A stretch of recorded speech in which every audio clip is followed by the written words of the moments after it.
England को शिकस्त से दो चार करने के बावजूद पाकिस्तान क्रिकेट टीम कंट्रोवर्सीज का शिकार हो चुकी है। उसकी वजह यह कि गैरी क्रिस्टन की तरफ से इस्तीफ़ा सामने आ गया और उसकी वजूहात ये बताई जा रही हैं कि उनके पास इख्तियार नहीं था, सिलेक्शन में उनकी इनपुट ली नहीं जा रही थी। अगर हम देखते हैं तो गैरी क्रिस्टन, जिनका शुरू में मैंने जिक्र किया कि Gary Kirsten is no more the part of PCB because he has resigned. कुछ पॉलिटिक्स की वजह से, कुछ प्रॉब्लम्स की वजह से पीसीबी के अपने ही लोग जो हैं वो इतनी पॉलिटिक्स क्रिएट कर रहे हैं कि गोरा खुद ही परेशान हो गया है कि आखिर वो करे क्या। और सबसे बड़ी वजह तो ये कि हम लाते बड़े तम तराक के साथ हैं, फूलों के वो जो पत्तियां निछावर कर देते हैं जब कोई आता है गैर मुल्की कोच, और जब जाता है तो इस तरह से जाता है कि पाकिस्तान मुन्नी तो ऐसी बदनाम है जो काम पाकिस्तान क्रिकेट बोर्ड में होता है शायद कहीं नहीं होता। गैरी क्रिस्टन जिसको बड़ी मिन्नतों और मनतों के साथ लाया गया था, बिलाखिर उन्होंने रेजिग्नेशन दे दिया। गैरी क्रिस्टन साहब खुश नहीं है क्योंकि कल जब अनाउंसमेंट हुई ना रिजवान के कप्तान बनने की, ये कहानी वहां से शुरू हुई है क्योंकि उन्होंने कहा था कि मुझे कप्तान ये चाहिए। बहुत बड़ा कोच है गैरी क्रिस्टन यार, उसने इंडिया को कोई 28 साल के बाद वर्ल्ड कप जितवाया है, उसकी इंटरनेशनल फ्रेटर्निटी में बड़ी डिमांड है और बहुत बड़ा नाम है गैरी क्रिस्टन। वो अपनी टीम लेके आए ऑब्वियसली, फिर पाकिस्तान क्रिकेट बोर्ड ने आहिस्ता आहिस्ता करके उनसे सारे राइट्स छीन लिए। लेकिन पाकिस्तान क्रिकेट बोर्ड ने आज ये साबित कर दिया कि हमसे निचला गिरा हुआ गंदा निजाम पूरी दुनिया में कहीं नहीं है। कल रात से ड्रामा रचाया गया और पूरे पाकिस्तान को ये बताने की कोशिश की गई कि गैरी क्रिस्टन धमकियां दे रहे हैं और पाकिस्तान क्रिकेट बोर्ड अपने निजाम पे अटल हो चुका है कि जो हम फैसला करेंगे वही फैसला करेंगे। सब ड्रामा है, ये सब झूठ है।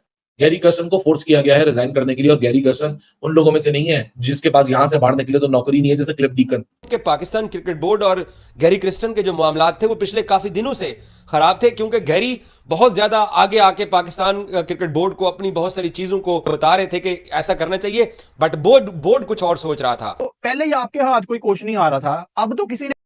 नमस्कार दोस्तों, क्रिकेट रिएक्शन में आपका स्वागत है। दोस्तों, पाकिस्तान क्रिकेट टीम के कोच गैरी क्रिस्टन ने अपनी कोचिंग पद से इस्तीफा दे दिया है। दोस्तों, पाकिस्तान क्रिकेट के लिए एक बुरी खबर है। दोस्तों, पाकिस्तान क्रिकेट कोचिंग करते हुए 6 महीनों से भी पहले ही इन्होंने अपने पद से रिजाइन कर दिया है। इससे पहले भी दोस्तों गैरी क्रिस्टन को कुछ भी बात वहाँ पर मानी नहीं जा रही थी, उनको वहाँ पर कोई भी रोल, उनकी कोई भी बात नहीं मानी जा रही थी टीम मैनेजमेंट द्वारा। इसलिए उन्होंने तंग आकर, और पाकिस्तान टीम का प्रदर्शन भी काफ़ी अच्छा नहीं रहा था, इसलिए उन्होंने रिजाइन कर दिया है। अब दोस्तों, आपको गैरी क्रिस्टन का पता ही होगा कि इन्होंने अपने 2011 का वर्ल्ड कप जिताने में भारतीय टीम की काफ़ी मदद की थी। कोच के हटने के बाद दोस्तों पाकिस्तान मीडिया में काफ़ी पूछा लगा है। पाकिस्तान मीडिया लगातार चर्चा कर रहे हैं कि हमारे यहाँ पर कोचिंग कुछ भी नहीं टिकता है, जो भी कोच आता है कुछ दिनों के बाद रिजाइन कर देता है। तो ये हमारी गलती है कि हम ऐसे कोच लाते रहते हैं।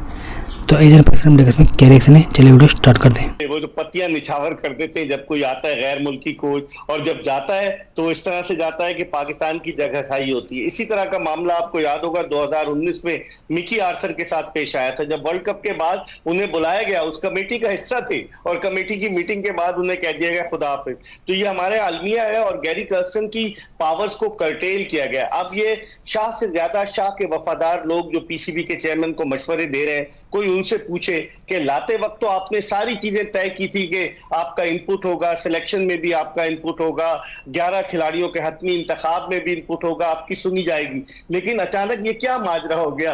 अप्रैल में जो थे वो आए थे गैरी क्रिस्टन और अचानक ही ताल्लुकात खराब होना शुरू हो गए। मेरे ख्याल में जो बीच के लोग हैं ना वो ज्यादा वाइटल रोल प्ले करते हैं और पाकिस्तान का बड़ा तल्ख तजुर्बा रहा है गैर मुल्की कोचेस के साथ, चाहे वो रिचर्ड पाइबस हो, चाहे वो जेफरी लॉसन हो, बेशुमार लोग हैं। डेव वॉटमोर चले गए, फिर इंतकाल हो गया बॉब बुलमर का, तो बेशुमार, फिर ग्रांट ब्रैडबर्न थे, वो भी कोच थे, मिकी आर्थर भी थे। तो हमारा तजुर्बा बड़ा तल्ख रहा है और पाकिस्तान क्रिकेट बोर्ड को सोचना चाहिए यार क्या करना है। तो कोई इज्जतदार बंदा आता ही नहीं है इनकी तरफ, मुंह ही नहीं लगाता है इनको। वो आपने सुना था ना कितना एग्जैजरेटेड पैसे जनाब उसको शेन वाटसन को ये ऑफर कर रही है। वो उसने बोला लानत भेजो, मैंने नहीं करनी। जो रिपोर्ट चल रही थी कि हाँ जी इतने इतने पैसे, तो ये वो कोई इज्जतदार बंदा इनके पास आने को तैयार ही नहीं है क्योंकि ये ऐसे ट्रीट करते हैं। अब कह रहे हैं कि जी उसके कॉन्ट्रैक्ट में था 11 महीने यहां पे रहेगा, कीड़े निकाल लें बीच में, ऐसा होगा तो वैसा होगा, वैसा होगा। यार जब एक बंदे की आप जब पावर है वो ही उससे ले लेंगे तो फिर उसने क्या कठपुतली पपेट लगा के तो उसने क्या कोचिंग करनी है?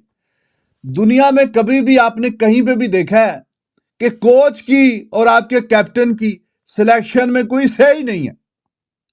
कोई वो उसकी बात ही नहीं मानते भाईजान। आप जी जो सिलेक्शन कमेटी ने बोल दिया, ऐसा कहां पे होता है?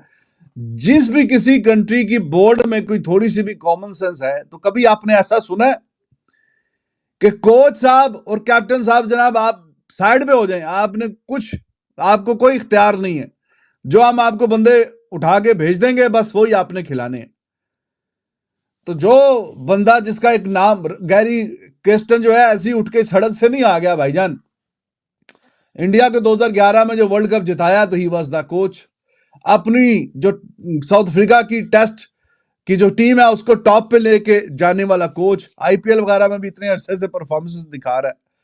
तो ऐसी तो नहीं उठ के आ गया कि जान जी कोई सड़क के किनारे चल रहा था आप उठा के ले आए हैं तो ठीक है जी, वो आप उसको जैसे मर्जी, जैसे चाबी के खिलौने को चाबी देंगे तो वो वैसे का वैसे ही आपकी मर्जी के मुताबिक वो परफॉर्म करना शुरू कर देगा। कल रात से एक ड्रामा रचाया गया और पूरे पाकिस्तान को यह बताने की कोशिश की गई कि गैरी कर्स्टन धमकियां दे रहे हैं और पाकिस्तान क्रिकेट बोर्ड अपने निजाम पे अटल हो चुका है कि जो हम फैसला करेंगे वही फैसला करेंगे। सब ड्रामा है, ये सब झूठ है। गैरी कर्स्टन को फोर्स किया गया है रिजाइन करने के लिए और गैरी कर्स्टन उन लोगों में से नहीं है जिसके पास यहां से बाहर निकले तो नौकरी नहीं है, जैसे क्लिफ डीकन जो कि पाकिस्तान का स्पोर्ट्स एंड क्रिकेट बोर्ड का स्पोर्ट्स और क्या कहते हैं स्ट्रेंथ और कंडीशनिंग कोच है। उसके टेन्योर के अंडर वो 6 चेयरमैन खा चुका है। उस टेन्योर के अंडर मल्टीपल लड़के इंजर्ड होते हैं। वो उसने लड़कों को ऐसे गोलियां पिलाई हुई और ऐसे आसरे दिए हुए कि उसको नौकरी से नहीं हिलना देना चाहते। अगर ये निजाम के फैसले करते हैं, ये यहाँ वो फैसले करते हैं जो मेरिट के फैसले हो, तो फिर सबसे पहले तो क्लिफ डीकन को बाहर जाना चाहिए। क्लिफ डीकन को पाकिस्तान से मिलते हैं $10,000, वो साउथ अफ्रीकन, उसको अपने मुल्क में $5,000 की नौकरी नहीं मिलेगी, इसलिए वो छोड़ के जाता नहीं है चाहे वो जितना भी बेइज्जत हो जाए। लेकिन ये गैरी कर्स्टन जो है ना, ये बेगैरत नहीं है, इसने गैरत की गोलियां खाई नहीं है। ये माइक नहीं सीधे करेगा किसी के प्रेस कॉन्फ्रेंस में बैठ के, ये अपने असूलों पे फैसला नहीं करेगा, ये बाहर अपने मीडिया हैंडलर से ये नहीं चलवाएगा मैं जब तक नहीं कोई कप्तानी लूंगा जब तक मेरी बात नहीं मानी जाएगी। इसने कल रात को जब देखा कि ड्रामा रचाया जा रहा है और मेरे ऊपर ये सारा मलबा डाला जा रहा है और पूरी दुनिया को बताया जा रहा है कि मैं धमकियां दे रहा हूं, मैं अपनी बातें मनवा रहा हूं, उसने आज सुबह रिजाइन मुंह पे दे मारा या इंडिविजुअल्स के पाकिस्तान क्रिकेट बोर्ड के ये लो जी। किसी पाकिस्तान क्रिकेट बोर्ड वालों को क्या लगता है कि जेसन गिलिस्पी को आपने यहाँ एक अनाउंसमेंट कर दी कि जी जेसन गिलिस्पी यहाँ रिप्लेस कर लेंगे, नुकसान किसका? गैरी कर्स्टन का नुकसान है? नहीं भाई साहब, 6 महीने आया उसने नौकरी की, अब वो जाके आईपीएल में नौकरी कर लेगा, दोनों हाथों से उसको लेंगे। ये पाकिस्तान के ये जो जर्नलिस्ट हैं, स्पोर्ट्स जर्नलिस्ट हैं, ये समझते हैं कि गैरी कर्स्टन की कोई औकात नहीं है। जिस बंदे ने इंडिया को वर्ल्ड चैंपियन बनाया है, जिस बंदे ने अभी आईपीएल की रिसेंटली ट्रॉफी जीती, जिसने साउथ अफ्रीका को टेस्ट नंबर 1 किया, वो ये समझते हैं कि वो प्रेशर देगा, वो धमकियां देगा और वो इस तरह की बातें करेगा और दुनिया मान लेगी और उसका नुकसान है। अगर वो पाकिस्तान क्रिकेट बोर्ड वाले उसको बोलेंगे हम तुम्हें हमारे पास नौकरी नहीं करने देंगे, हा हा हा, वेरी फनी। नुकसान किसका है? पाकिस्तान क्रिकेट टीम का नुकसान है। हफीज को खा गए सारे प्लेयर मिलकर पॉलिटिक्स के सियासत करके, ये गैरी कर्स्टन को खा गए क्योंकि हफीज और गैरी कर्स्टन ने किया क्या? इनके स्टेटस को चैलेंज किया, इनकी फिटनेस को चैलेंज किया है। उन्होंने बोला है कि ये जो पीछे नाम है ना इसके लिए नहीं खेलेंगे, सामने वाले नाम के लिए खेलेंगे। ये चैलेंज किया, यही चैलेंज किया था मोहम्मद हफीज। उसको ये कह के खा गए थे कि वो तो डायरेक्टर है, उसके पास कोई एक्सपीरियंस नहीं है कोच बनने का, वो कैसे कोच बन गया, वो ज़का अशरफ की सियासत में बन गया, उसको तो ये खा गए थे। लेकिन वही वाला फॉर्मूला ये गैरी कर्स्टन के ऊपर चलाने की कोशिश कर रहे थे कि गैरी कर्स्टन को भी हम इसी तरह खा जाएंगे, ये कह के ये हमें धमकियां दे रहा है। अबे पाकिस्तान क्रिकेट बोर्ड में इतना कोई नहीं बैठा हुआ जो है गैरी कर्स्टन का आधा कोच भी हो, वो धमकियां देगा इन लोगों को। अगर हम देखते हैं तो गैरी क्रिस्टन, जिनका शुरू में मैंने जिक्र किया कि Gary Kirsten is no more the part of PCB because he has resigned. कुछ पॉलिटिक्स की वजह से, कुछ प्रॉब्लम्स की वजह से पीसीबी के अपने ही लोग जो हैं वो इतनी पॉलिटिक्स क्रिएट कर रहे हैं कि गोरा खुद ही परेशान हो गया है कि आखिर वो करे क्या। एक गलती गैरी से खुद भी हुई है कि जब आपके सामने एक कॉन्ट्रैक्ट है आपका जिसको आपको पढ़कर साइन करना चाहिए, आप उसके अंदर कम से कम देख तो लो कि आपकी कितनी, उसके अंदर कितने दिन की आपकी छुट्टी है, कितने दिन आपके वर्क आवर्स हैं, आपने कितनी देर आना है, 11 महीने आपकी ड्यूटी टीम के साथ है, 30 डेज आपको ऑफ है, वो आपने नहीं देखा और आप जो है बस वो चल दी आंखें बंद करके लोगों के लिए। मुझे समझ नहीं आता वैसे कि ये कैसे हो सकता है। मतलब एक मेरे जैसा बंदा है ना, मैं पाकिस्तान से बिलोंग करती हूँ, मैं भी कॉन्ट्रैक्ट पूरा पढ़ती हूँ अच्छी तरह से कि इसमें आखिर लिखा क्या है। पढ़े बगैर तो कभी भी आप साइन नहीं कर सकते ना कोई भी चीज़। तो how come Gary Kristen can do that?